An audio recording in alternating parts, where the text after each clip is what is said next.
Sous ce magnifique château se cache tout un mystère, un autre monde.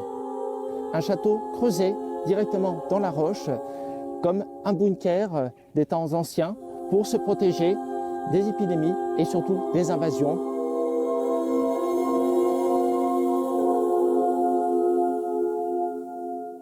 Nous sommes ici au château de Brézé, dans la galerie des portraits. C'était la famille de Brézé qui était la famille seigneuriale des lieux.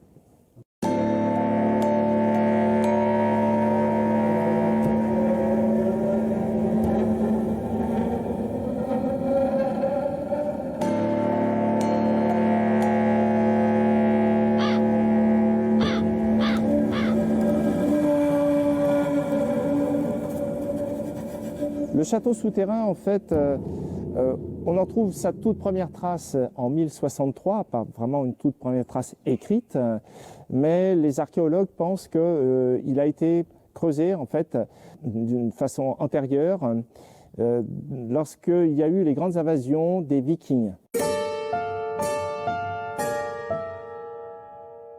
De par ces invasions qui n'étaient pas des conquêtes territoriales, mais en fait des rapines, des razzias, dans ce refuge souterrain, on pouvait bien sûr éviter les attaques ennemies, mais on pouvait aussi peut-être bien se protéger d'hivers rigoureux et puis aussi d'épidémies.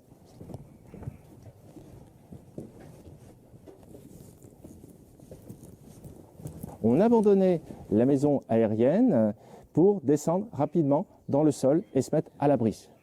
Les Vikings, en fait, arrivaient ici et auraient trouvé une maison au-dessus vide.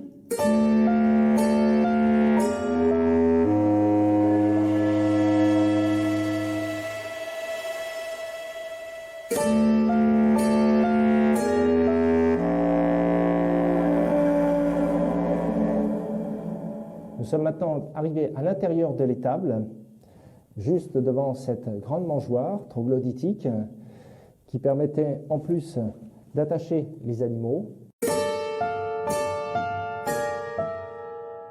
Tout au fond du couloir, on voit ce trou dans la roche qui permettait de prendre tout ce couloir en enfilade. Nous arrivons dans la roche de Brézé, vraiment le château sous le château.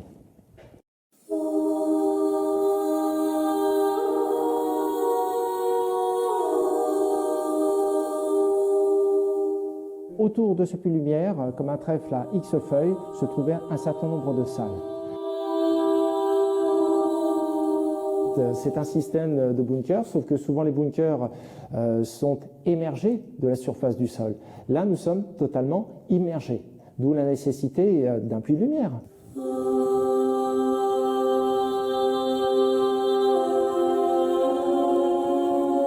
Ça rendait sa prise difficile, parce que il n'y avait que vraiment deux accès possibles, l'escalier pour les humains et la pente douce pour les animaux.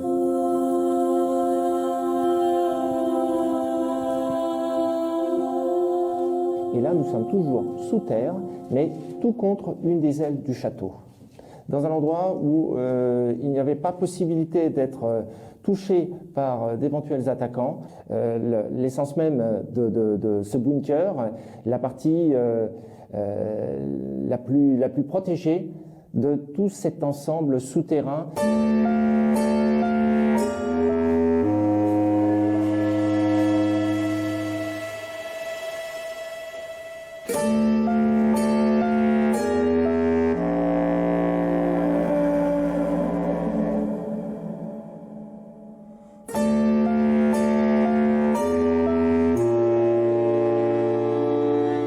Il y a 3 km de galeries ici au château, mais seulement 1 km est actuellement visitable. Cela nous laisse encore bien des surprises lorsque les autres kilomètres pourront être réellement accessibles.